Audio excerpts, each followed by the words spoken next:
नमस्कार दोस्तों, जय हिंद, वंदे मातरम। अपना सक्षम पॉइंट यूट्यूब चैनल पर एक बार फिर से आप सभी का हार्दिक स्वागत है। नाथ पब्लिकेशन की ये बुक भारतीय इतिहास की बुक जिसमें हमारा मध्यकालीन भारतीय इतिहास चल रहा था। इसमें हमने कल 7वां नंबर चैप्टर किया था जिसके अंदर हम भक्ति आंदोलन, सूफी आंदोलन और सिख धर्म के बारे में पढ़ा था। इसी बुक का आज हम 8 नंबर चैप्टर शुरू कर रहे हैं जो है प्रांतीय राजवंश से संबंधित। प्रांतीय राजवंश जो मध्यकाल में दो महत्वपूर्ण साम्राज्य का उदय हुआ था, बहमनी साम्राज्य और विजयनगर साम्राज्य। विजयनगर साम्राज्य जो एक हिंदू साम्राज्य था, बहमनी साम्राज्य जिसकी स्थापना मुस्लिमों के द्वारा की गई थी। इसके अलावा कुछ छोटे-छोटे और राजवंश थे, जैसे जौनपुर हो गया, मालवा, उड़ीसा, असम का कामरूप, कश्मीर, बंगाल, गुजरात, खानदेश, उड़ीसा। तो ये कुछ छोटे-छोटे राजवंश जहाँ पर स्वतंत्र सत्ता स्थापित हुई थी और इसके अलावा हम पहले इन इन इन सब के बारे में पढ़ेंगे और उसके बाद हम पढ़ेंगे बहमनी साम्राज्य के बारे में और फिर हम अंत में पढ़ेंगे विजयनगर साम्राज्य के बारे में। विजयनगर साम्राज्य जिसमें भी 4 अलग-अलग वंशों का शासन रहा था। तो इन सब के बारे में हम आज की क्लास में पढ़ने वाले हैं। तो हम शुरू करते हैं आज की क्लास को। सबसे पहले हम देखेंगे जौनपुर को। जौनपुर जौनपुर की स्थापना फिरोज शाह तुगलक ने अपने चचेरे भाई जोना खां की स्मृति में 1359 ईस्वी में अपने बंगाल अभियान के दौरान की थी। जौनपुर में स्वतंत्र सत्ता का संस्थापक मलिक सरोवर 1394 से 99 ईस्वी तक नामक एक हिंजड़ा था, जिसकी उपाधि मलिक उस सर्क और ख्वाजा जहां थी। अब मलिक सरोवर को यह उपाधि मोहम्मद बिन तुगलक ने दी थी। इसके द्वारा स्थापित राजवंश सरकी राजवंश कहलाया। अब मुबारक शाह 1399 से 1401 ईस्वी, जिसका मूल नाम करण फूल था, उपाधि इसकी सुल्तान थी। यह मलिक सरोवर का दत्तक पुत्र था। उसकी मृत्यु के बाद मुबारक शाह की उपाधि धारण कर गद्दी पर बैठा था। अब मुबारक शाह सरकी वंश का प्रथम शासक था जिसने सुल्तान की उपाधि धारण की। इब्राहिम शाह सरकी 1402 से 1440 ईस्वी। इब्राहिम शाह ने सिराज ए हिंद की उपाधि धारण की। यह सरकी वंश का महानतम शासक था। यह शिक्षा एवं कला का महान संरक्षक था। स्थापत्य कला के क्षेत्र में एक नवीन शैली सरकी शैली का जन्म इब्राहिम शाह के समय में ही हुआ था। इसके समय में जौनपुर को भारत का सिराज की उपाधि प्राप्त थी। विद्यापति ठाकुर मैथिली के विख्यात कवि थे। इनके द्वारा लिखित कीर्तिलता काव्य में जौनपुर और इब्राहिम शाह का सुंदर वर्णन किया गया है। इब्राहिम शाह सरकी के समय में फारसी भाषा में कई ग्रंथों की रचना की गई। हाशिया ए हिंद, बहर उल मवाज, फतवा ए इब्राहिम शाही, इरशाद नामक पुस्तकें इब्राहिम शाह सरकी के समय लिखी गई थी। उसके संरक्षण में संगीत शिरोमणि नामक संगीत ग्रंथ की रचना भी हुई थी। जौनपुर में अटाला मस्जिद का निर्माण 1408 ईस्वी में पूर्ण हुआ। स्थापत्य कला के क्षेत्र में एक नवीन शैली सरकी शैली का जन्म हुआ। इब्राहिम शाह के पुत्र महमूद की सबसे बड़ी उपलब्धि चुनार पर विजय थी। हुसैन शाह सरकी इस वंश का अंतिम शासक था। 1484 में जौनपुर पर हुसैन शाह सरकी के समय बहलोल लोदी ने अधिकार कर लिया। बहलोल लोदी ने अपने ज्येष्ठ पुत्र बारबक शाह को जौनपुर के सिंहासन पर बिठाया। हालांकि इस समय जौनपुर को दिल्ली सल्तनत में नहीं मिलाया था। सिकंदर लोदी के समय जौनपुर को दिल्ली सल्तनत में मिला लिया गया। जौनपुर का दिल्ली सल्तनत में विलय हो गया। इसके पश्चात हम एक और क्षेत्र के बारे में पढ़ते हैं, मालवा। नर्मदा व ताप्ती नदियों के मध्य पठारी क्षेत्र में स्थित था। मालवा की राजधानी मांडू में अनेक सुंदर स्मारकों के कारण इस नगर को आह्लाद प्रदायक नगर की संज्ञा दी गई। 1305 से 1389 ईस्वी तक मालवा दिल्ली सुल्तानों के अधीन रहा था। 1398 में तैमूर के आक्रमण के समय फैली अव्यवस्था का लाभ उठाकर दिलावर खां गोरी ने 1401-2 में मालवा में स्वतंत्र राज्य की स्थापना की, लेकिन स्वयं को सुल्तान घोषित नहीं किया था। हुसंग शाह 1406 से 1435 ईस्वी। दिलावर खां की मृत्यु के बाद उसका पुत्र अल्प खां 1406 ईस्वी में हुसंग शाह की उपाधि धारण कर गद्दी पर बैठा। मालवा को पूरी तरह स्वतंत्र कर सुल्तान की उपाधि धारण की। 1407 ईस्वी में गुजरात के शासक मुजफ्फर शाह ने मालवा पर आक्रमण कर हुसैन शाह को बंदी बना लिया व गुजरात ले गया। हुसैन शाह ने मुक्त होकर धार के स्थान पर मांडू को अपनी राजधानी बनाया। हुसैन शाह ने काल्पनिक शासक कादिर शाह ने हुसैन शाह ने काल्पनिक शासक कादिर शाह से अपनी बहन का विवाह कर मैत्री संबंध स्थापित किए तथा काल्पनिक का उपयोग दिल्ली मालवा और जौनपुर मालवा के बीच एक मध्यवर्ती राज्य के रूप में किया। हुसैन हुसैन शाह सूफी संत शेख बुरहानुद्दीन का शिष्य था। उसने नर्मदा के किनारे होशंगाबाद नगर की भी स्थापना की। जैन साहूकार मंडन ने हुसैन शाह की आर्थिक सहायता की थी। नरदेव सोनी उनका कोषाध्यक्ष खजांची था। हिंडोला महल तथा जहाज महल मांडू की प्रसिद्ध इमारतें हैं जिनका निर्माण हुसैन शाह ने करवाया था। महमूद खिलजी प्रथम 1436 से 1469। हुसैन शाह ने इसको खान की उपाधि दी। हुसैन शाह के पुत्र मोहम्मद शाह गोरी को हराकर 1436 ईस्वी में सुल्तान बना। मालवा में खिलजी वंश की स्थापना की। यह मालवा का सबसे शक्तिशाली व योग्य शासक था। मिस्र के खलीफा ने उसकी स्थिति को मान्यता दी। मिस्र के सुल्तान अबू सईद के दूत का स्वागत किया। मालवा के सुल्तान महमूद खिलजी प्रथम तथा मेवाड़ के शासक राणा कुंभा के मध्य 1437 ईस्वी में सारंगपुर का युद्ध हुआ था। महाराणा कुंभा के विरुद्ध युद्ध अनिर्णित रहा क्योंकि राणा कुंभा ने चित्तौड़ में जीत की स्मृति में विजय स्तंभ बनवाया और महमूद खिलजी ने मांडू में 7 मंजिला विजय स्तंभ बनवाया। महमूद खिलजी ने अपना अधिकांश जीवन युद्ध में बिताया। फरिश्ता ने लिखा है कि शिविर उसका घर बन गया था और युद्ध का मैदान उसका आरामगाह था। उसने मांडू में एक चिकित्सालय व आवासीय महाविद्यालय भी स्थापित किया। ग्यासुद्दीन 1469 से 1501 यह धार्मिक प्रवृत्ति का सुल्तान था। शराब व इस्लाम में वर्जित अन्य वस्तुओं का सेवन नहीं करता था। इसके महल में 16,000 दासियां थी। इसने इथोपियाई व तुर्की दासियों की एक अंगरक्षक सेना गठित की थी। मूजा या मुंजराज को मुफरिल रहुल मुल्क की उपाधि दी। संग्राम सिंह सोनी को नकदुल मुल्क की उपाधि दी। इसके बड़े पुत्र नसरुद्दीन ने इसे जहर देकर मार दिया। उसका उत्तराधिकारी शासक बना नसरुद्दीन जो 1501 से लेकर 1510 तक रहा। उसके पश्चात महमूद खिलजी द्वितीय 1510 से 1531। इसने षड्यंत्रकारी अमीरों को कुचलने के लिए चंदेरी के राजपूत शासक रायचंद्र पुरबिया को मेदिनी राय की उपाधि देकर अपना वजीर नियुक्त किया। लेकिन मेदिनी राय की बढ़ती शक्ति को देखकर महमूद खिलजी ने गुजरात के शासक मुजफ्फर शाह से सहायता प्राप्त कर मेदिनी राय को मालवा से निकाल दिया। मेदिनी राय ने गागरोन पर अधिकार कर लिया। उसी को लेकर राणा सांगा व महमूद खिलजी के बीच 1519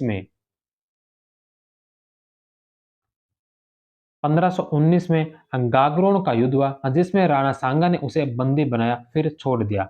1531 ईस्वी में गुजरात के शासक बहादुर शाह ने मांडू पर आक्रमण कर महमूद द्वितीय को पराजित कर मालवा को गुजरात में मिला लिया। 1531 से 37 ईस्वी अर्थात 6 वर्ष तक मालवा पर गुजरात का नियंत्रण रहा। 1537 ईस्वी में मल्लू खां ने कादिर शाह की उपाधि धारण कर मालवा में स्वतंत्र सत्ता स्थापित की। 1555 ईस्वी में मियाँ वाजिद बाज बहादुर की उपाधि धारण कर मालवा का शासक बना। बाज बहादुर के समय ही 1561-62 में अकबर के सेनापति आदम खान ने मालवा पर आक्रमण किया। बाज बहादुर की पत्नी रूपमती सती हो गई। बाद में बाज बहादुर ने अकबर की अधीनता स्वीकार कर 2000 का मनसब ग्रहण किया। मालवा के पश्चात गुजरात गुजरात गुजरात का दिल्ली सल्तनत में विलय अलाउद्दीन खिलजी ने 1299 ईस्वी में किया था। इस समय गुजरात का शासक कर्ण बघेला था जो आक्रमण के दौरान देवगिरी भाग गया। जफर खां 1407 से 1411 यह दिल्ली के सुल्तानों द्वारा नियुक्त गुजरात का अंतिम सूबेदार था। 1398 में तैमूर के आक्रमण के समय यह गुजरात का सूबेदार था। 14 1407 ईस्वी में जफर खान ने मुजफ्फर शाह की उपाधि धारण कर गुजरात में स्वतंत्र राज्य की स्थापना की। अहमद शाह प्रथम 1411 से 1443 ईस्वी, इसने गुजरात की स्वतंत्रता का वास्तविक संस्थापक माना जाता है। इसने साबरमती नदी के किनारे प्राचीन आसावल कस्बे के स्थान पर 1413 ईस्वी में अहमदाबाद नगर की स्थापना की। वह उसे अपनी राजधानी बनाया पाटन के स्थान पर। वह धार्मिक रूप से कट्टर था। हिंदुओं पर पहली बार गुजरात में जजिया लगाया। उसने सिद्धपुर के मंदिरों को नष्ट किया। अहमदाबाद में जामा मस्जिद तथा 3 दरवाजा का निर्माण करवाया। अब मिस्री विद्वान हम बदरुद्दीन दमामिनी ने गुजरात की यात्रा की, जिसने अहमद शाह को सुल्तानों में विद्वान तथा विद्वानों का सुल्तान कहा। गयासुद्दीन मोहम्मद शाह 1446 से लेकर 1451, इसमें सैनिक निपुणता नहीं थी। इसमें सैनिक निपुणता नहीं थी।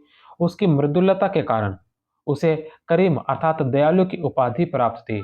उसकी उदारता के कारण उसे जरबख्श अर्थात सोना दान करने वाला कहते थे। इसके बाद कुतुबुद्दीन व दाऊद दो अयोग्य शासक हुए। महमूद बेगड़ा 1459 से लेकर 1511 ईस्वी, यह अहमद शाह प्रथम का पौत्र था। मूल नाम इसका फतेह खां था। सुल्तान नसीरुद्दीन अब्दुल फतेह महमूद शाह की उपाधि धारण कर शासक बना। गिरनार व चंपानेर को जीतने के कारण बेगड़ा की उपाधि प्राप्त थी। 1466 ईस्वी में गिरनार के यादव राजा राव मंडलिक को पराजित किया। इस विजय के बाद गिरनार के पास मुस्तफाबाद नामक नगर बसाया तथा उसे अपनी दूसरी राजधानी बनाया। 1482 ईस्वी में चंपानेर के शासक जयसिंह को पराजित किया तथा चंपानेर का नाम मुहम्मदाबाद रखा। चंपानेर के पास बाग ए फिरदौसी की स्थापना की। महमूद बेगड़ा ने द्वारका जगत को जीता। इसका प्रमुख कारण समुद्री डाकू थे, जो बंदरगाह से मक्का जाने वाले हज यात्रियों को लूटते थे। पुर्तगालियों के विरुद्ध मिस्र, तुर्की तथा गुजरात के बीच एक संधि हुई। 1508 ईस्वी में चोल का युद्ध हुआ। पुर्तगाली बेड़े का संचालन फ्रांसिस्को डी अल्मीडा का पुत्र जेम्स लोरेके कर रहा था। मिस्र की सेना अमीर हुसैन के नेतृत्व में थी, जो युद्ध में मारा गया। भारतीय बेड़े का संचालन मलिक अयाज के नेतृत्व में था। इस युद्ध में पुर्तगाली पराजित हुए। जेम्स लोरे को मारा गया। 1509 ईस्वी में दीव के निकट फ्रांसिस्को डी अल्मेडा ने गुजरात व मिस्र की संयुक्त सेना को परास्त किया। दिल्ली के सुल्तान सिकंदर लोदी से मैत्री संबंध स्थापित किए। सांस्कृतिक उपलब्धियां: गोपी, जो ब्राह्मण था, को मुख्यमंत्री बनाया। उदयराज दरबारी यह कवि था। इसने महमूद चरित्र सुल्तान की प्रशंसा में लिखी। महमूद चरित्र की रचना की। उदयराज ने राज विनोद नामक बेगड़ा की आत्मकथा संस्कृत में लिखी। मंजरूल इंसान फारसी में। यूसुफ बिन अहमद ने इब्न इब्न ए खलिकान की प्रसिद्ध जीवनी कोश का इस नाम से फारसी में अनुवाद किया था। बारबोसा ने महमूद बेगड़ा को विष पुरुष कहा। वह लिखता है कि बचपन में ही महमूद बेगड़ा को किसी विष का नियमित रूप से सेवन कराया गया था, अतः उसके हाथ पर यदि कोई मक्खी बैठ जाती तो वह फूल कर तुरंत मर जाती थी। यह पेटू के नाम से प्रसिद्ध था। इसी प्रकार बार्थोमा ने लिखा है कि उसकी मूंछ इतनी लंबी थी कि वह अपने सिर के पीछे बांधता था। बार्थोमा ने लिखा है कि केम्बे के राजकुमार का प्रतिदिन का भोजन एक गधा, वेसिलिस्क और मेंढक था। मुजफ्फर शाह द्वितीय 1511 से लेकर 1526 ईस्वी, यह अपनी दयालुता के कारण मुजफ्फर हलीम अर्थात दयालु के नाम से जाना जाता है। उसके समय में हज यात्रियों से जहाज का किराया नहीं लिया जाता था। हज यात्रियों को वह राजकोष से दिया जाता था। वाई जाहू इसके दरबार की प्रसिद्ध नर्तकी थी। यह उत्तम खुशनवीस भी थी। वह प्रतिदिन कुरान की नस्क शैली में नकल करता था। बहादुर शाह 1526 से 1537 ईस्वी, इसका जन्म एक गोहिल राजपूत की पुत्री लक्ष्मीबाई के गर्भ से हुआ था। यह गुजरात का अंतिम महान शासक था। 1531 में दीव पर पुर्तगाली राज्यपाल निनो डी कुन्हा ने आक्रमण किया। बहादुर शाह ने तुर्की सेना की सहायता से नूनो डी कुन्हा को पराजित कर गोवा छीन लिया। इस विजय के उपलक्ष्य में दीव में एक विजय स्तंभ बनवाया, उसका नाम बुर्ज बहादुर शाही रखा। तुर्की सेनापति मुस्तफा को रूमी खां की उपाधि दी और उसे नफ्त खान अर्थात शाही तोफ खाने का अधीक्षक नियुक्त किया। मालवा विजय 1531 में महमूद खिलजी द्वितीय को पराजित कर मालवा को अपने राज्य में मिला लिया। मालवा के पूर्वी क्षेत्र भिलास, रायसीन, सारंगपुर को विजित कर आलम खां लोधी को दे दिए, जो मुगल सम्राट हुमायूं द्वारा निष्कासित था। आलम खां को शरण देने के कारण हुमायूं बहादुर शाह का शत्रु बन गया। 1535 में बहादुर शाह ने चित्तौड़ पर आक्रमण कर विजय हासिल की। उस समय चित्तौड़ की रानी कर्मावती थी।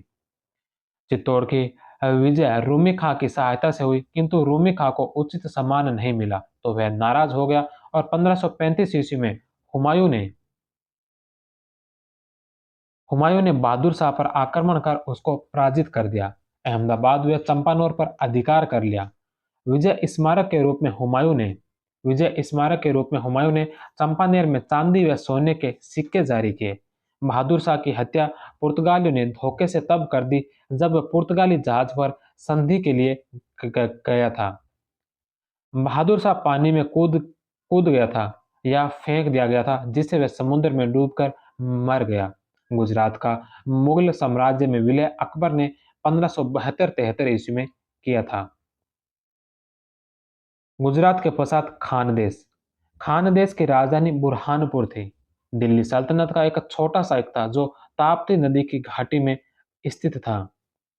यहाँ स्वतंत्र मुस्लिम राज्य की स्थापना मलिक राजा फारूकी ने की थी, फिरोज तुगलक की मृत्यु के बाद 1399 ईस्वी में। इस वंश के सभी शासकों ने खान की उपाधि धारण की, इसलिए फारूकी साम्राज्य को खानों का देश कहा गया। बहमनी और गुजरात के बीच होने के कारण खानदेश की जागीर दोनों के अधीन थी।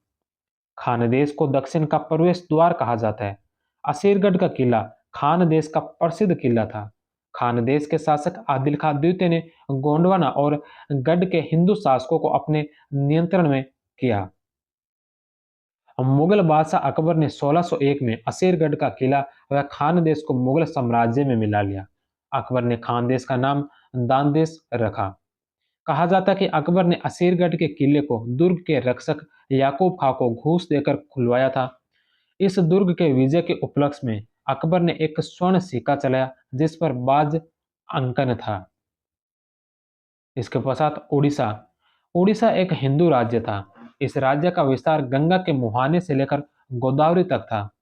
तुर्क शासकों में सर्वप्रथम गयासुद्दीन तुगलक के समय में पहली बार उड़ीसा पर आक्रमण हुआ। यहाँ 3 वंशों ने शासन किया था, गंग वंश, गजपति वंश और भोई वंश ने।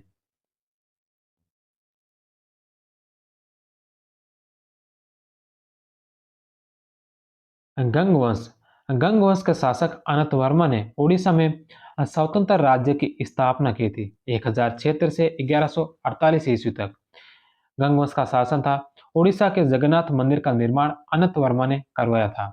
नरसिंह वर्मन 1238 से 1264 इसने पुरी जिले के कोणार्क में सूर्य मंदिर का निर्माण करवाया तथा जगन्नाथ मंदिर के निर्माण को पूरा करवाया। विद्याधर ने अलंकार शास्त्र पर एकावली नामक संस्कृत ग्रंथ की रचना की। विद्याधर ने नरसिंह प्रथम को हमीर मद मर्दन अर्थात हमीर पर विजय प्राप्त करने वाला की उपाधि दी। इल्तुतमिश को भी हमीर मद मर्दन कहा गया है। नरसिंह द्वितीय 1278 से 1306 ईस्वी 1278 ईस्वी में भुवनेश्वर में अनंत वासुदेव के मंदिर का निर्माण करवाया। गंगवंश का अंतिम शासक भानुदेव चतुर्थ था।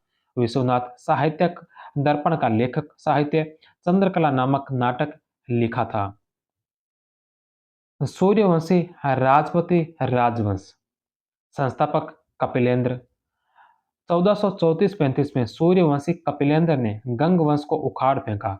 बंगाल के शासक सुल्तान नसरुद्दीन को पराजित कर गौड़ेश्वर अर्थात बंगाल के अधिपति की उपाधि धारण की। पुरुषोत्तम 1467 से 1497। यह एक महान शासक था।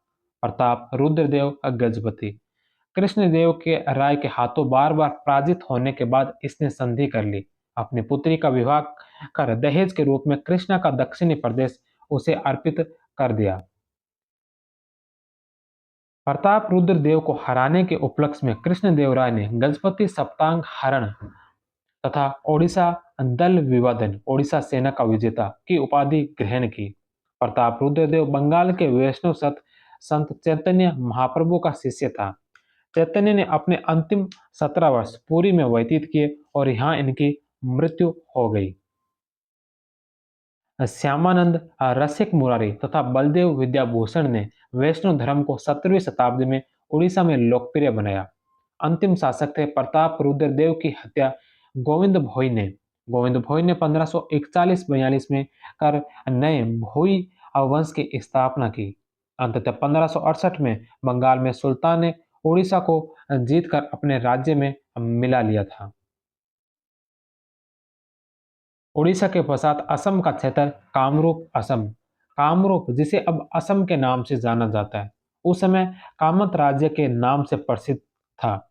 राजधानी इसकी प्राज्ञ ज्योतिषपुर। कामरूप में नील ध्वज ने खैन वंश की स्थापना की। यह दक्षिणी पूर्वी एशिया के ताय कबीले की उपशाखा माउसन से संबंधित थे। नर नारायण कोच जनजाति इस वंश का महानतम शासक था। इसके समय कामरूप राज्य दो भागों में विभक्त हुआ, कूच बिहार और कूच हाजो। इसी के समय शंकरदेव ने असम में वैष्णव मत का प्रचार किया था। कश्मीर सिंहदेव 1286 ईस्वी में कश्मीर में एक नए हिंदू राजवंश की स्थापना की। इसके बाद सुहादेव शासक बना। 1320 ईस्वी में दलूचा के नेतृत्व में मंगोलों का आक्रमण हुआ। मंगोलों ने कश्मीर जनता का नरसंहार किया। सुहादेव के काल में 3 शरणार्थी कश्मीर आए, रिंचन, लंगरचक और शाहमीर। रिंचन लद्दाख के शासन राजवंश से संबंधित था। लंगरचक दरिस्तान से आया था। रिंचन 1320 से 23 ईस्वी 1320 ईस्वी में शासक बना। शासक सुहादेव व सेनापति रामचंद्र की हत्या कर शासक बना। रामचंद्र की पुत्री कोटा देवी से विवाह कर लिया। शाहमीर को अपना वजीर बनाया। बुलबुलु शाह ने रिंचन को इस्लाम धर्म में दीक्षित किया तथा उसका नाम सदुद्दीन रखा। उदयन देव 1323 से 1339। उदयन देव की हत्या कोटा रानी से विवाह कर शाहमीर 1339 ईस्वी में शासक बना। शाहमीर वंश संस्थापक शाहमीर 1339 ईस्वी। उपाधि शमसुद्दीन। यह कश्मीर का प्रथम मुस्लिम शासक था। कश्मीर में सामंतवादी व्यवस्था को समाप्त कर हिंदू व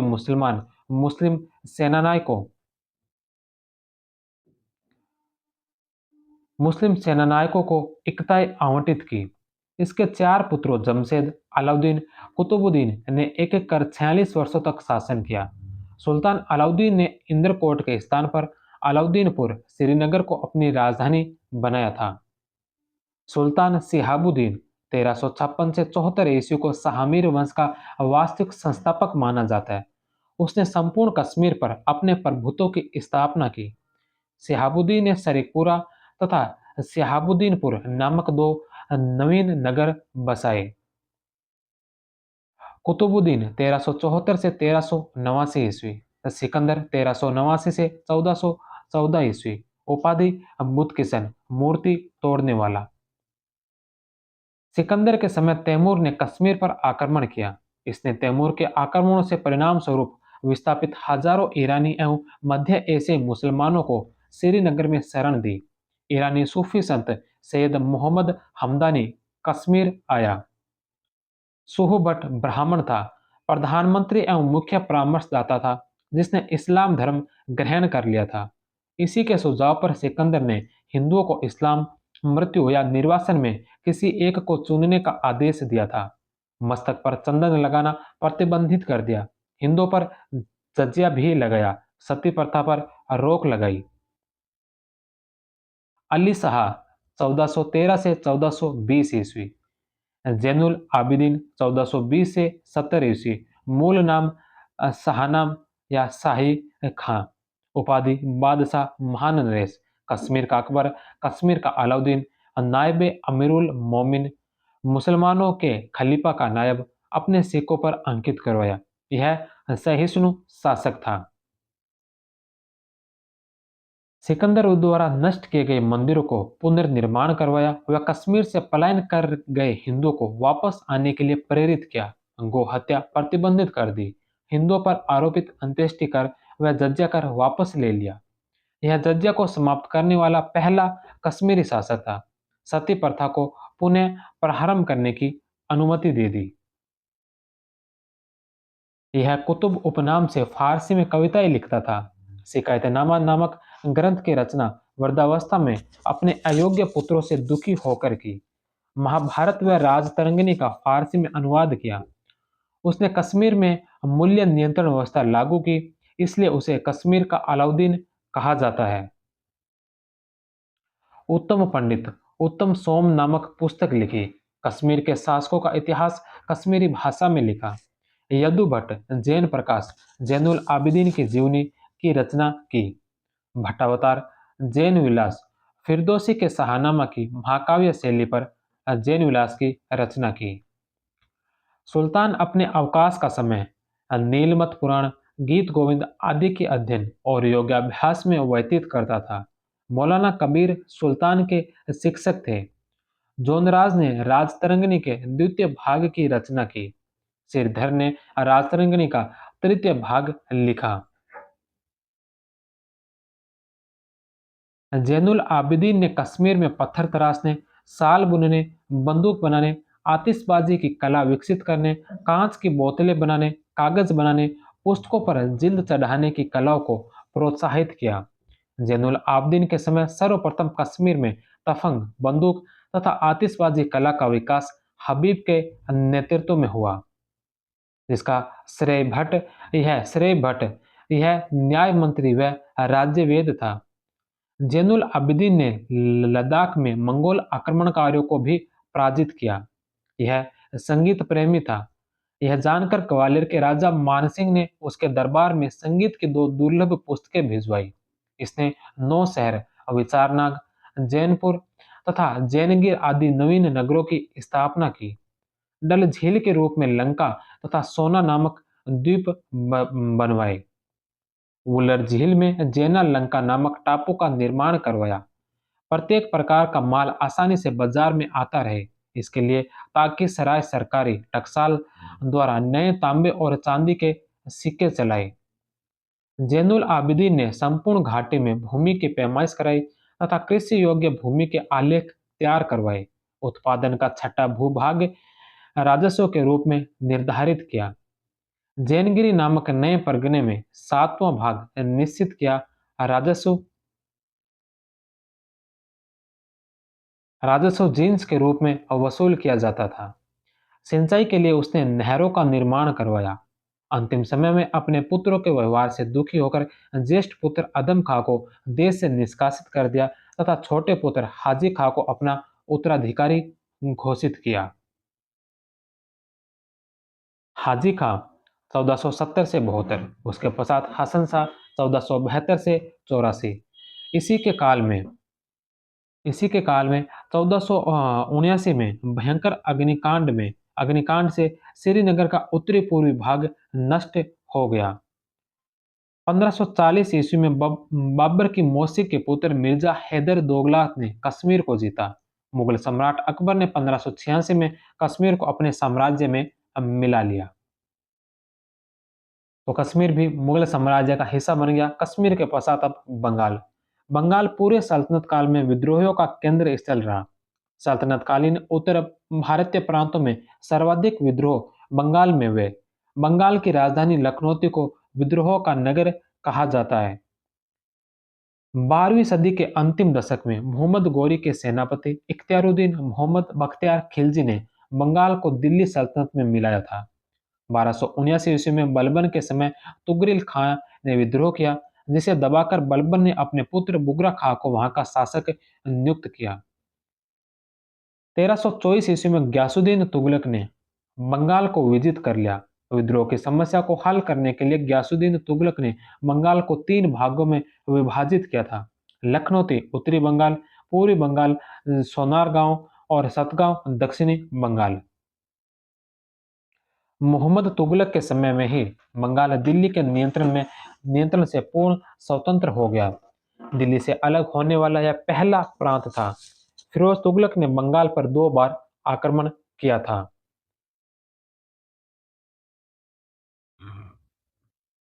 इलियास शाही वंश। इलियास शाही वंश, जिसके संस्थापक थे हाजी इलियास, 1342 से 1357 तक इन्होंने शासन किया।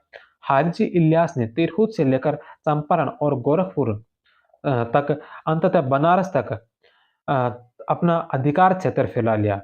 फिरोज तुगलक ने इनकी राजधानी पंडवा पर आक्रमण किया, लेकिन अंततः दोनों में संधि हो गई और कोसी नदी को दोनों राज्यों की सीमा मान ली।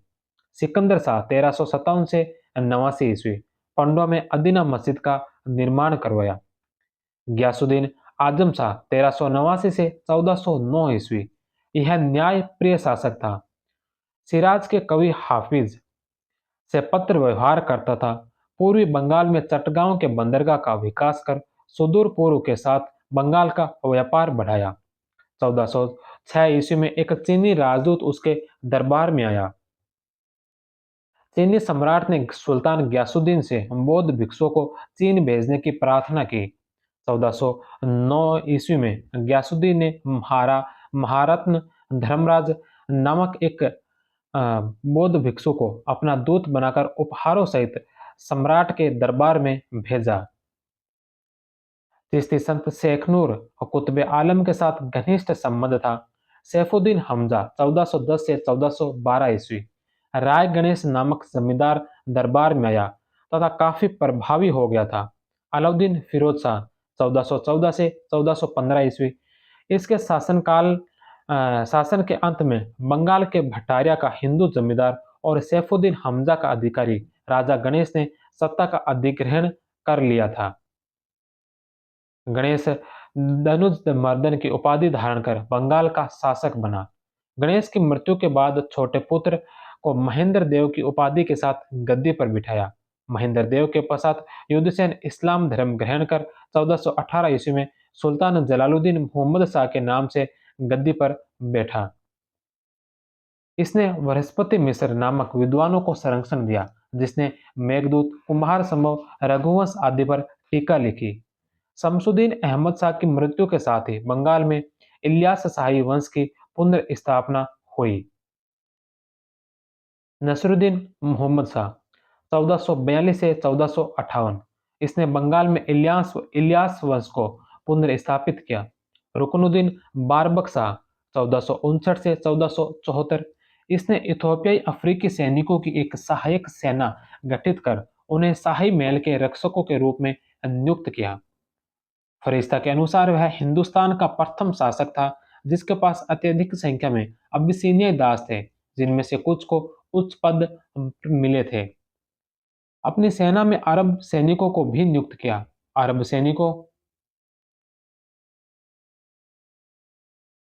अरब सैनिकों में इस्माइल नाम का एक कुरैश भी था जो महान योद्धा था। मालाधर बसु श्री कृष्ण विजय की रचना 1473 ईस्वी में बंगाली में की। गुणराज की उपाधि बारबक शाह ने दी तथा इसके पुत्र को सत्यराज की उपाधि दी गई। बारबक शाह के समय में कृतिवास ने रामायण का बांग्ला भाषा में अनुवाद किया। कृतिवास के रामायण को बंगाल की बाइबिल कहा जाता है। नदी से महल तक पानी ले जाने के लिए भूमिगत नहर का निर्माण करवाया। इसके द्वारा निर्मित दाखिल दरवाजा को पर्सी ब्राउन ने बंगाल की हिंदू मुस्लिम स्थापत्य कला की सर्वश्रेष्ठ रचना कहा है। शमसुद्दीन यूसुफ शाह 1478-81 ईस्वी इसने राज्य में मद्य निषेध नियम लागू किया था। 22 दरवाजा एवं दर्रास बड़ी मस्जिदों का निर्माण करवाया। जलालुद्दीन फतेह शाह 1481 से 87 ईस्वी यह बंगाल में इलियास शाही वंश का अंतिम शासक था। इसके पश्चात सैफुद्दीन फिरोज 1487 से 90 इथियोपियाई सैनिकों ने नृप निर्माता की भूमिका निभाई। अलाउद्दीन हुसैन 1493 से 1519 यह बंगाल के राजदरबार को इथियोपियाई अफ्रीकी सैनिकों के षड्यंत्र से मुक्त कर स्वयं सुल्तान बना। इसकी उपाधि थी कृष्ण का अवतार, नृपति तिलक, जगत भूषण और खलीफुल्लाह। इसने हुसैनी वंश की नींव डाली। वह बंगाल का श्रेष्ठ शासक था। इसके समय बंगाल में कोई विद्रोह नहीं हुआ। इसने अपनी राजधानी पांडुआ से गौड़ स्थानांतरित कर दी तथा बाद में गौड़ के स्थान पर इकदला को अपनी राजधानी बनाया। हिंदुओं के प्रति उदारता के कारण कृष्ण का अवतार, नृपति तिलक और जगत भूषण जैसी उपाधियां दी गई। लोदियों द्वारा पराजित जौनपुर के शासक हुसैन शाह सर्की को शरण दिया, जिसके कारण सिकंदर लोदी ने बंगाल पर आक्रमण किया, किंतु दोनों में संधि हो गई। बिहार की पूर्वी सीमा को दोनों शासकों के बीच नियंत्रण रेखा बनाई गई। महान वैष्णव संत चैतन्य महाप्रभु इसका समकालीन था। इसने चैतन्य के प्रति श्रद्धा व्यक्त की थी। इसी के शासनकाल में चैतन्य ने बंगाल और बिहार में वैष्णव धर्म का प्रचार किया। गोपीनाथ बसु इसके मंत्री थे। मुकुंद दास निजी चिकित्सक थे। केशव छत्री प्रधान अंगरक्षक था। अनूप इसका टकसाल अधीक्षक था और गौड़ मलिक इसका सेनापति था। रूप और सनातन दो भाइयों में से एक उसका व्यक्तिगत सचिव अर्थात दबीर एक खास था। मालाधर बसु विप्रदास व जसराज खां को संरक्षण दिया। सत्यपीर आंदोलन, सूफी आंदोलन की शुरुआत इसी के समय हुई थी। इसके समय छोटा सोना मस्जिद का निर्माण वली मोहम्मद ने करवाया था। नुसरत शाह 1519 से 32 ईस्वी, जिस समय बाबर ने भारत पर आक्रमण किया उस समय बंगाल का शासक यही था। घाघरा का युद्ध 1529 ईस्वी, बाबर व नुसरत शाह के मध्य, इसमें बाबर विजयी रहा। इस युद्ध में अफगानों का नेतृत्व महमूद लोदी कर रहा था। सबसे पहले पुर्तगाली इसी के शासनकाल में बंगाल में प्रविष्ट हुए थे। गौड़ में बड़ा सोना मस्जिद और कदम रसूल नामक दो मस्जिदें बनवाई। काशीराम ने प्रथम बंगाली भाषी महाभारत की रचना की। नुसरत शाह ने एक आदेश में शरफनामा नामक एक पांडुलिपि तैयार की। गयासुद्दीन महमूद 1533 से 38 ईस्वी, यह हुसैन शाही वंश का अंतिम शासक था। इसके शासनकाल में शेरशाह सूरी ने बंगाल पर आक्रमण कर पूरे बंगाल पर अधिकार कर लिया था 1538 ईस्वी में। तो ये थे कुछ छोटे छोटे क्षेत्र जहाँ पर स्वतंत्र सत्ता स्थापित हुई, जिनमें जौनपुर को देखा हमने, मालवा को पढ़ा, गुजरात को पढ़ा, खानदेश को पढ़ा, उड़ीसा को पढ़ा, कश्मीर को पढ़ा, कामरूप को पढ़ा और बंगाल को पढ़ा। अब हम एक विशाल साम्राज्य की जो स्थापना की गई थी उसके बारे में देखते हैं। बहमनी साम्राज्य। बहमनी साम्राज्य बहमनी साम्राज्य की स्थापना भी मोहम्मद बिन तुगलक के शासनकाल के निरंतर विद्रोह और अशांति का परिणाम थी। यह विद्रोह अमीरान सादा के नेतृत्व में हुए थे। अमीरान सादा तुगलक साम्राज्य का प्रशासन चलाने के लिए पश्चिमी और दक्षिणी प्रांतों में नियुक्त सैनिक सरदार थे, जो लगभग 100 गांवों के समूह के प्रशासक थे। इनका प्रशासन वित्त एवं सैन्य शक्ति पर पूर्ण अधिकार था। इन्होंने दौलताबाद में मोहम्मद बिन तुगलक के खिलाफ विद्रोह कर इस्माइल को अपना सुल्तान घोषित कर दिया, परंतु इस्माइल ने अपनी वृद्धावस्था के कारण हसन के पक्ष में राज सिंहासन त्याग दिया। यही हसन बहमनी वंश का संस्थापक बना।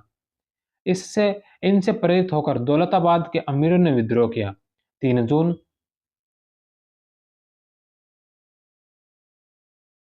1347 ईस्वी को अबुल मुजफ्फर अलाउद्दीन हसन बहमन शाह हसन गंगो की उपाधि धारण कर गुलबर्गा की गद्दी पर बैठा। इसका राज्याभिषेक सिराजुद्दौला जुनैदी द्वारा किया गया। इसका साम्राज्य का विस्तार उत्तर में बरार से लेकर दक्षिण में कृष्णा नदी तक था। अलाउद्दीन हसन बहमन शाह 1347 से 1358 ईस्वी तक। मूल नाम जफर खां, उपाधि अमीर उल उमरा द्वितीय सिकंदर। अलाउद्दीन हसन बहमन शाह बहमनी साम्राज्य का संस्थापक था। गुलबर्गा को राजधानी बनाया, वह उसका नाम एहसानाबाद रखा। फरिश्ता के अनुसार हसन प्रारंभ में गंगू नामक ब्राह्मण का नौकर था, अतः उसे गंगू बहमनी कहा जाता है। अन्य विचार के अनुसार वह अपने पौराणिक ईरानी योद्धा बहमन शाह का वंशज मानता था। पश्चिमी तट के सबसे महत्वपूर्ण बंदरगाह डाबोल दाबुल पर भी अधिकार कर लिया। कल्याणी के विशाल दुर्ग पर अधिकार करने के उपलक्ष्य में दौलताबाद का नाम फतेहाबाद रखा। तुंगभद्रा दोआब को लेकर विजयनगर बहमनी संघर्ष की शुरुआत 1356 में हुई थी। दक्षिण के हिंदू शासकों को अपने अधीन किया, वह हिंदुओं से जजिया न लेने का आदेश दिया। वह पहला मुस्लिम शासक था जिसने जजिया माफ कर दिया। दूसरा शासक जैनुल आबिदीन, वह तीसरा शासक मुगल बादशाह अकबर था। अलाउद्दीन बहमन शाह ने अपने राज्य में सभी प्रकार की कृषि उपज को निःशुल्क कर दिया था। बहमन शाह का मकबरा तुगलक शैली से प्रभावित है। इसमें फारसी शैली की गहरी नीली मीनाकारी पट्टी का प्रयोग हुआ है। अलाउद्दीन हसन बहमन शाह ने संपूर्ण राज्य को प्रशासन की दृष्टि से चार तरफा प्रांत में विभाजित किया: बिदर, गुलबर्गा, दौलताबाद और बरार। मोहम्मद शाह प्रथम 1358 से 1375 ईस्वी तक। इसका मूल नाम जफर खां था। मिस्र से खलीफा से मानद पत्र प्राप्त हुआ। यह उसे उस समय प्राप्त हुआ जब उसकी मां 1361 में मक्का की यात्रा पर गई थी। इसी समय विजयनगर के शासक बुका प्रथम व वारंगल के शासक कांपे नायक ने संयुक्त मोर्चा बनाया था।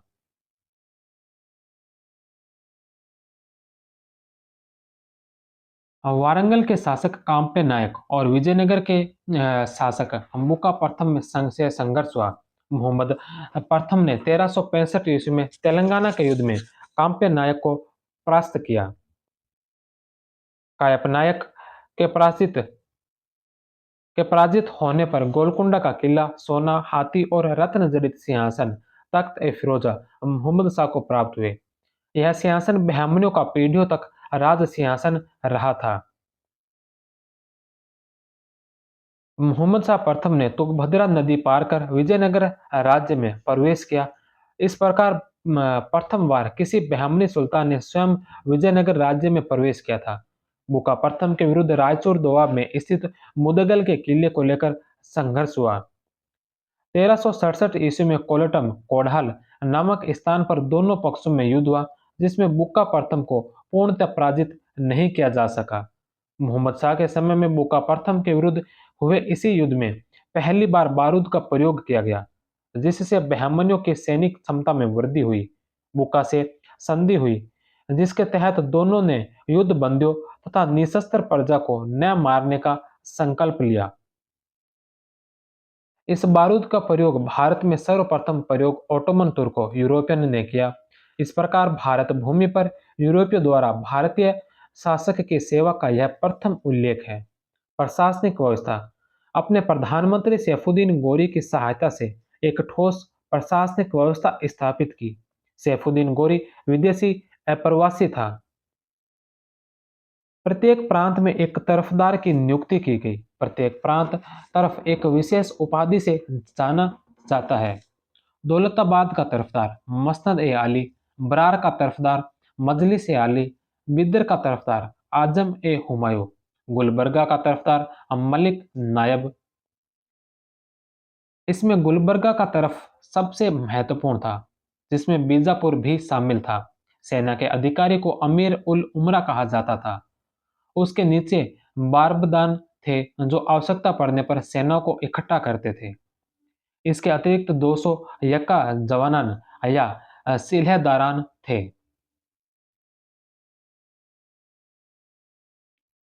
जो सुल्तान के हथियार रखते थे।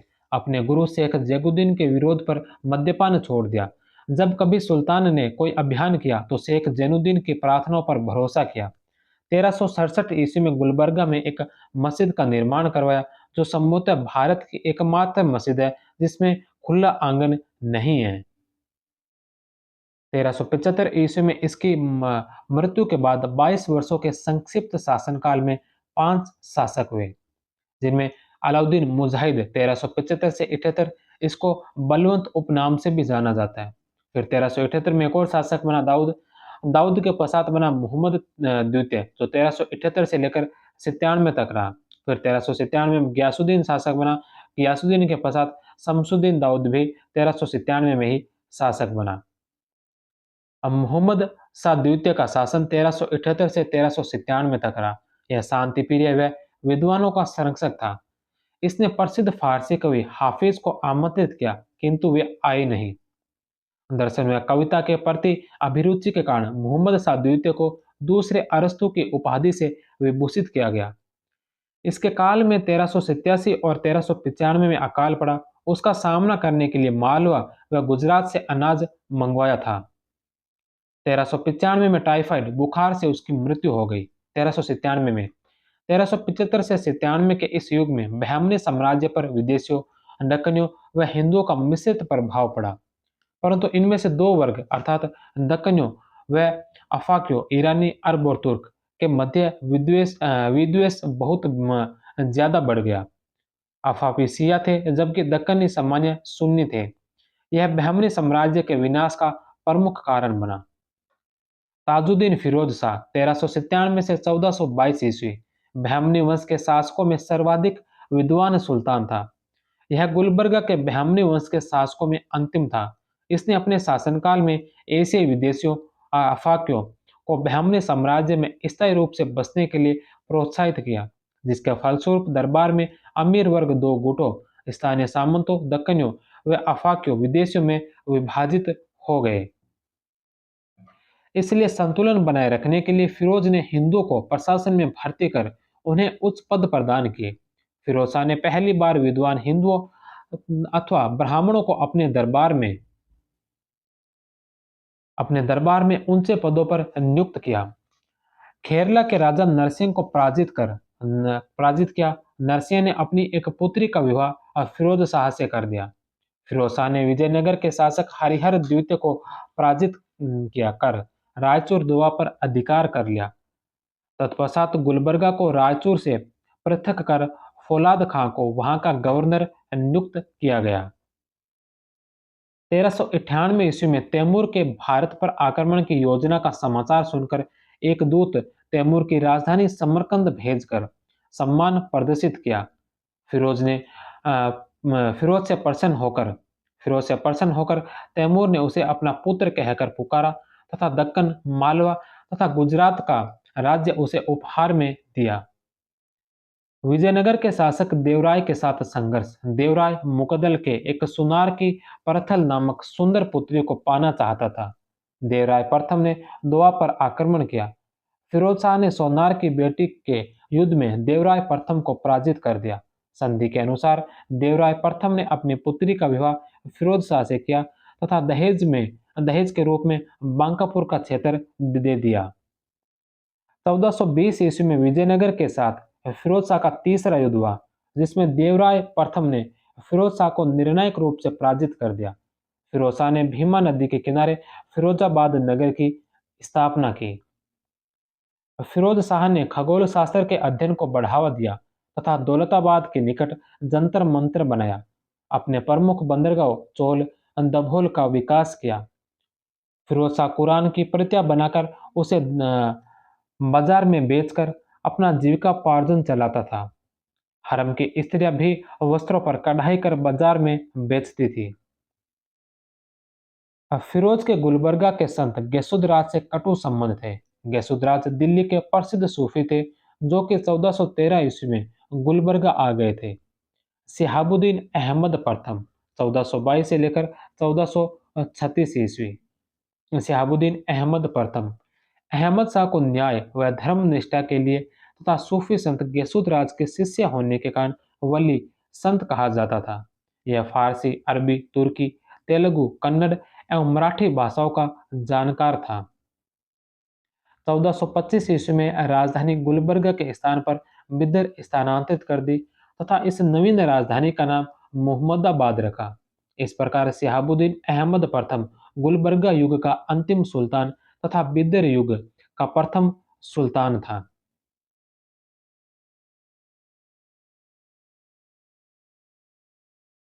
सुल्तान ने खिलाफ हसन को वकील ए सल्तनत के व प्रधानमंत्री पद पर नियुक्त किया तथा उसे मलिक उस तजार की उपाधि प्रदान की, क्योंकि इसने सुल्तान बनने में सहायता की थी। खिलाफ हसन की पदोन्नति व ईरान से शिया संतों को आमंत्रित करने के कारण दक्कनियों व अफाबियों अफाफियों के मध्य वैमनस्य बढ़ गया। सुल्तान ने इसको रोकने के बजाय अधिकाधिक रूप से अफाफियों को बढ़ावा दिया। अहमद ने वारंगल के शासक की हत्या कर उसका स्वतंत्र अस्तित्व समाप्त कर दिया। 1424 ईस्वी में मालवा के शासक हुसैन शाह को पराजित किया। दक्षिण के सूफी संत गैसुद्राज से घनिष्ठ संबंध थे। गैसुद्राज ने उर्दू की पहली शायरी की पुस्तक मिराज उल आसिकिन की रचना की। खुरासान ईरान का प्रसिद्ध कवि शेख आजरी इसके दरबार में आया। शेख आजरी ने फिरदौसी के शाहनामा के तर्ज पर बहमन नामा की रचना की, जिसमें बहमनी वंश का इतिहास पद्य में लिखा था। अपने बड़े पुत्र जफर खां को अपना उत्तराधिकारी नियुक्त कर ज्येष्ठता का सिद्धांत स्थापित किया। सेना में मनसबदारी प्रथा की शुरुआत की। वह सुल्तानों में विद्वान व विद्वानों में सुल्तान था। अहमद शाह प्रथम के लिए कहा गया। अलाउद्दीन अहमद द्वितीय। अलाउद्दीन अहमद द्वितीय 1436 से लेकर 1458 ईस्वी। 1436 ईस्वी में संगमेश्वर के शासक को पराजित किया। संगमेश्वर के शासक ने अपनी पुत्री का विवाह सुल्तान अलाउद्दीन अहमद द्वितीय से कर दिया। सुल्तान ने अपनी नई रानी को रानी जेब चेहरा अर्थात सुंदर मुख वाली की उपाधि दी। विजयनगर के शासक देवराव द्वितीय को पराजित किया। पहली बार महमूद गवाह नालकोंडा के विद्रोह का दमन किया। महमूद गवाह का उल्लेख इसी के शासनकाल में मिलता है। महमूद गवाह को इसी समय राज्य की सेवा में लिया गया। महमूद गवाह पहले व्यापारियों का प्रमुख था। महमूद गवाह अफाफी शिया थे। बिदर में एक चिकित्सालय बनवाया। हुमायूं 1458 से 1461 ईस्वी। इसकी उपाधि सालिम थी। उसकी क्रूरता के कारण दक्कन का नेरो आलसी स्वभाव के कारण महमूद गवा को हुमायूं ने प्रधानमंत्री बनाया। महमूद गवा को ख्वाजा जहां, मलिक उत तुजार व मलिक उल उमरा की उपाधि दी गई। मलिक उल उमरा की उपाधि दी गई। बीजापुर का राज्यपाल व वकील सल्तनत भी नियुक्त किया। इसके पश्चात निजामुद्दीन अहमद 1461 से लेकर 1463 ईस्वी। हुमायूं ने अपने जीवन काल में ही अपने ज्येष्ठ पुत्र निजाम शाह को अपना उत्तराधिकारी घोषित कर दिया। हुमायूं ने एक प्रशासनिक परिषद की स्थापना की, जिसमें ख्वाजा जहां तुर्क, महमूद गवा, राजमाता मखदूम ए जहां, नगरिस बेगम शामिल थी। इस परिषद ने ही निजाम शाह के समय शासन का संचालन किया। शमसुद्दीन मोहम्मद तृतीय 1463 से 1482 ईस्वी। यह मात्र 9 साल की उम्र में शासक बना। महमूद गवा इसका प्रधानमंत्री था। 1470 में एक रूसी व्यापारी निकितन बिदर आया। इसने सुल्तान के बारे में लिखा कि सुल्तान के प्रासाद में 7 द्वार है और प्रत्येक द्वार पर 100 रक्षक तथा 100 मुसलमान लेखक, जो प्रत्येक आने जाने वाले का नाम लिख लेते हैं, बैठे रहते हैं। विदेशियों को नगर प्रवेश की आज्ञा नहीं थी। इसके शासनकाल में बहमनी साम्राज्य का सर्वाधिक विस्तार हुआ। महमूद गवा यह जन्म से ईरानी पर्शियन था, जो व्यापार करने के लिए बहमनी राज्य में आया था। यह बहमनी राज्य का योग्यतम प्रधानमंत्री था। सुल्तान अलाउद्दीन अहमद द्वितीय के काल में इसका पहली बार उल्लेख अब मिलता है। हुमायूं ने इसको प्रधानमंत्री बनाया। महमूद गवा का प्रभुत्व काल निजाम शाह के काल से प्रारंभ हुआ। शमसुद्दीन मोहम्मद तृतीय के शासनकाल में इसको फांसी दे दी गई। मालवा के शासक महमूद खिलजी को गुजरात की सहायता से परास्त किया गया। 1471 ईस्वी में संगमेश्वर को अधीन अधीनता स्वीकार करने के लिए बाध्य किया गया। 1472 ईस्वी में गोवा पर अधिकार कर लिया, जो विजयनगर का संरक्षित क्षेत्र था। गोवा पश्चिमी समुद्र तट का सबसे प्रसिद्ध बंदरगाह था। 1473 ईस्वी में बेलगांव को जीता। महमूद गवा का प्रमुख सैनिक योगदान दाबोल व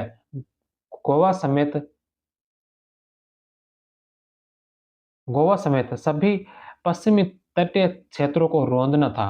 महमूद गवा ने साम्राज्य के 4 प्रांतों को 8 प्रांतों में विभाजित कर दिया। बरार को कगाविलु व माहौर में, गुलबर्गा को बीजापुर व गुलबर्गा में, दौलताबाद को दौलताबाद व जुन्नार में और तेलंगाना को राजमुंद्री और वारंगल के रूप में। प्रत्येक प्रांत को एक ही गवर्नर के अधीन रहने दिया तथा शेष प्रांतीय किलों पर केंद्रीय सरकार ने अपने सेनानायक नियुक्त करते थे। महमूद गवा ने प्रांतीय गवर्नरों के अधिकारों से कुछ प्रदेशों को लेकर उसे खालसा भूमि में परिवर्तित कर दिया। इस प्रकार प्रांतीय गवर्नरों के अधिकारों पर नियंत्रण रखा, जागीरदारी व्यवस्था को समाप्त करने का प्रयास किया तथा नगद वेतन देना आरंभ किया। भूमि की पैमाइश करवाकर लगान निर्धारित किया। इसके लिए तगा नामक पैमाने का विकास किया। राजधानी बीदर में एक महाविद्यालय की स्थापना की। 3 ग्रंथ लिखे, रोजत उल इंसा, मनाजिर उल इंसा तथा दीवान ए असरा। उसने इराक, ईरान, मिस्र, टर्की आदि देशों के सुल्तानों के साथ पत्र व्यवहार किया। इन पत्रों के संग्रह को रियाजुल इंसा कहा जाता है। विजयनगर के विरुद्ध अभियान उसका अंतिम अभियान था, क्योंकि उसकी अनुपस्थिति का लाभ उठाकर दक्कनियों ने उसके विरुद्ध षड्यंत्र रचा, जिसके अनुसार महमूद गवा की तरफ से उड़ीसा के शासक पुरुषोत्तम गजपति के नाम एक जाली पत्र लिखा गया। इस पत्र के आधार पर सुल्तान महमूद तृतीय ने महमूद गवा को 5 अप्रैल 1481 ईस्वी को मृत्युदंड दे दिया था। मिडोज टेलर के अनुसार महमूद गवा की मृत्यु के साथ बहमनी राज्य की बुद्धिमत्ता तथा सियानापन समाप्त हो गया। शिहाबुद्दीन महमूद शाह इस बहमनी सुल्तान के समय में ही बहमनी साम्राज्य 5 खंडों बीजापुर, अहमदनगर, बरार, गोलकुंडा, बिदर में विभाजित हो गया। बहमनी साम्राज्य में सबसे पहले बरार ने 1484 ईस्वी में स्वतंत्रता की घोषणा की। हालांकि इनमें सबसे पहले बीजापुर स्वतंत्र हुआ था। सुल्तान शिहाबुद्दीन महमूद शाह के पश्चात पश्चात शासक क्रमशः वे सबसे पहले अहमद अहमद के पश्चात अलाउद्दीन और उसके पश्चात वलीउल्लाह। इसने मुगल सम्राट बाबर के पास अपना दूत भेजा था। कलीमुल्ला कलीमुल्ला जो बहमनी वंश का अंतिम शासक था, 1526 ईस्वी में इसकी मृत्यु हुई थी। बहमनी वंश का शासन। प्रशासनिक व्यवस्था इस्लामी विधि के अनुसार थी। इस वंश के शासकों ने नाम मात्र के लिए अब्बासी खलीफाओं को अपना प्रधान माना, जबकि वस्तुतः वे स्वतंत्र शासक थे। अब्बासियों की तरह बहमन शाह ने भी अपने सिंहासन के ऊपर काली छतरी लगवाई।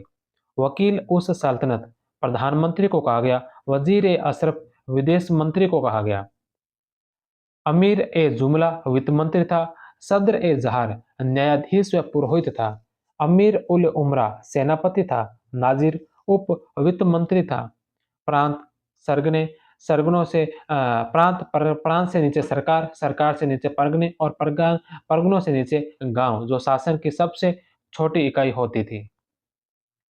बहमनी राज्य 5 स्वतंत्र राज्यों में विभाजित था। 5 स्वतंत्र राज्य कौन से? बीजापुर, अहमदनगर, बरार, गोलकुंडा और बेदर। बीजापुर में आदिल शाही वंश का शासन था। इसके संस्थापक यूसुफ आदिल शाही थे। 1489 ईस्वी में इसकी स्थापना हुई। अहमदनगर में निजाम शाही राजवंश का शासन था, जिसके संस्थापक मलिक अहमद थे। 1490 ईस्वी में इसकी स्थापना की गई। तीसरा, बरार बरार में जो इमाद शाही राजवंश का शासन था, जिसके संस्थापक फतेह उल्लाह इमाद थे। 1490 ईस्वी में इसकी स्थापना हुई। गोलकुंडा में कुतुब शाही राजवंश का शासन था। कुतुब शाही राजवंश ने में कुली कुतुब शाह इसके संस्थापक थे। 1512 ईस्वी में इसकी स्थापना की गई। और बिदर बिदर में बरीद शाही राजवंश का शासन था, जिसकी स्थापना अमीर अली बिदर द्वारा 1527 ईस्वी में की गई थी। बरार सबसे पहले बहमनी साम्राज्य से अलग होने की घोषणा करने वाला क्षेत्र बरार था। इसकी दो राजधानियां थी, एलिचपुर और गाविलगढ़ थी। बरार में इमाद शाही वंश का संस्थापक फतेह अल्लाह खां इमाद शाह था। यह मूलतः विजयनगर का एक ब्राह्मण था, जिसने इस्लाम धर्म स्वीकार कर लिया था। 1574 ईस्वी में अहमदनगर ने बरार को हड़प कर इसका स्वतंत्र अस्तित्व समाप्त कर दिया। 1595-96 ईस्वी में अकबर से हुई एक संधि के तहत अहमदनगर ने बरार मुगलों को सौंप दिया था।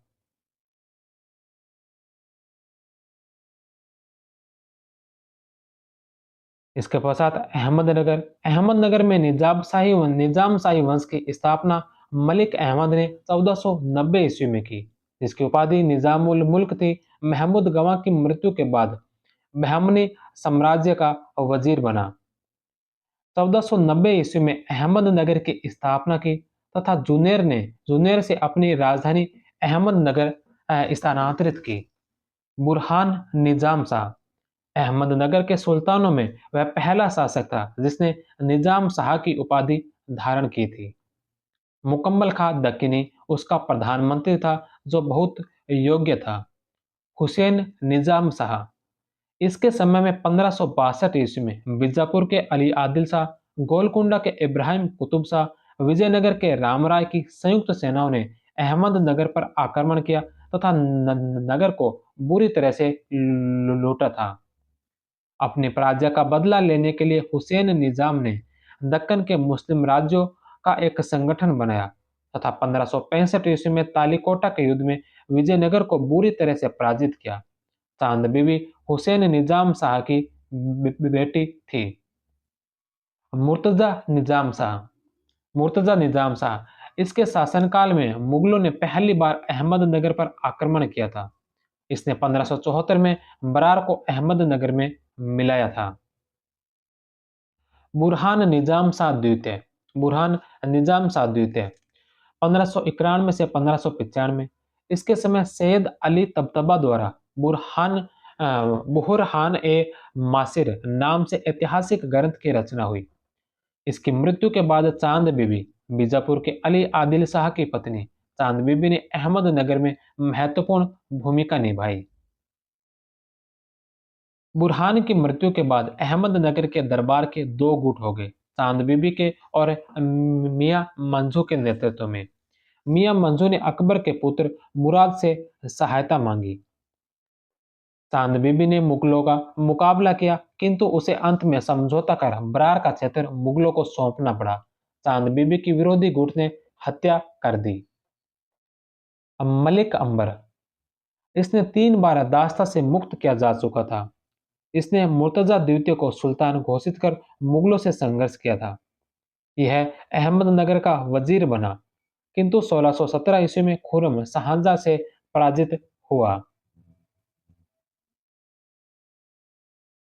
इसने दक्षिण में टोडरमल की भूमि व्यवस्था के आधार पर रैयतवाड़ी जाब्ती प्रणाली व्यवस्था लागू की तथा भूमि को ठेके इजारा पर देने की प्रथा समाप्त की। 1633 ईस्वी में शाहजहां ने अहमदनगर को मुगल साम्राज्य में मिला लिया था। हुसैन तृतीय अहमदनगर का अंतिम शासक था।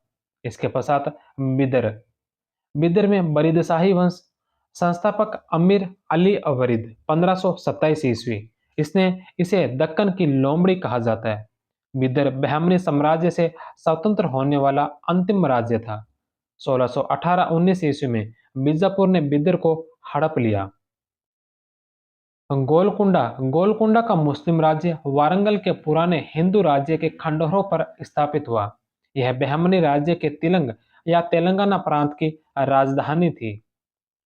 गोलकुंडा हीरो का विश्व प्रसिद्ध बाजार था। मसूलीपट्टनम कुतुब शाह साम्राज्य का विश्व प्रसिद्ध बंदरगाह था।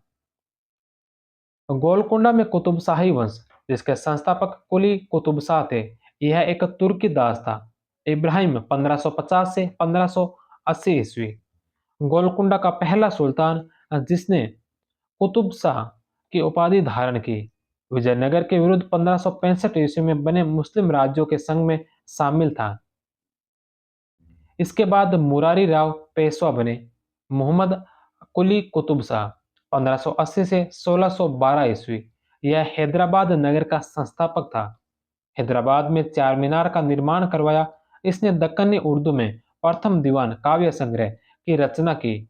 उर्दू व तेलुगु को समान रूप से संरक्षण दिया। इसने प्रथम बार धर्मनिरपेक्ष विषयों पर कविताएं लिखी। अब्दुल्ला कुतुब शाह यह अल्पायु 11 वर्ष होने के कारण अपनी माता हयात बख्श बेगम के संरक्षण में सुल्तान बना। 1636 में मुगलों से संधि कर ली तथा मुगल बादशाह शाहजहां का के नाम खुतबा व गोलकुंडा में सिक्कों में सम्मिलित किया।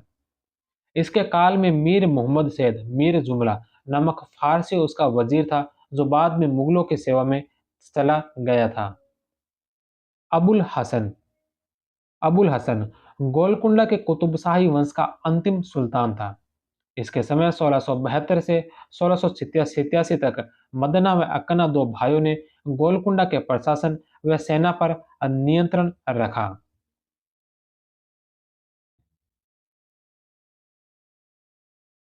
1687 ईस्वी में औरंगजेब ने गोलकुंडा को मुगल साम्राज्य में मिला लिया। वजही व फैज नामक विद्वान गोलकुंडा के दरबार में थे। वजही ने कुतुब मुस्तिर व सब्रस नामक किताबें लिखी। मोहम्मद नुसरत नामक विद्वान ने गुलशन ए इश्क, अली नामा, तारिक सिकंदरी नामक पुस्तकें उर्दू में लिखी। बहमनी विजयनगर में सेनानायकों को नायक कहा जाता था।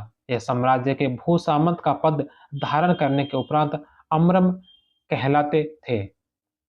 तो यह था बहमनी साम्राज्य। और बहमनी साम्राज्य से जो अलग हुए जो क्षेत्र थे, बरार, अहमदनगर, गोलकुंडा, तो इन क्षेत्रों के बारे में हमने पढ़ा। तो हमने आज प्रांतीय राजवंशों के में कुछ प्रांतीय छोटे छोटे राजवंशों और इसके अलावा बहमनी साम्राज्य के बारे में पढ़ा। अब एक मुख्य साम्राज्य और रह गया, विजयनगर साम्राज्य। विजयनगर साम्राज्य जिसके अंदर चार राजवंशों ने शासन किया था। चार राजवंश, जिनमें सबसे पहले संगम वंश, फिर सालू वंश, तुलु वंश और आरविडु वंश। तो विजयनगर साम्राज्य और विजयनगर साम्राज्य के इन चारों वंशों के बारे में हम कल की क्लास में पढ़ेंगे। कल की क्लास में विजयनगर साम्राज्य, विजयनगर साम्राज्य के चारों वंश और विजयनगर साम्राज्य के प्रशासन के बारे में पढ़ने वाले हैं। तो मिलते हैं हम कल विजयनगर साम्राज्य की क्लास में। तब तक आप सभी का बहुत बहुत धन्यवाद। जय हिंद, वंदे मातरम।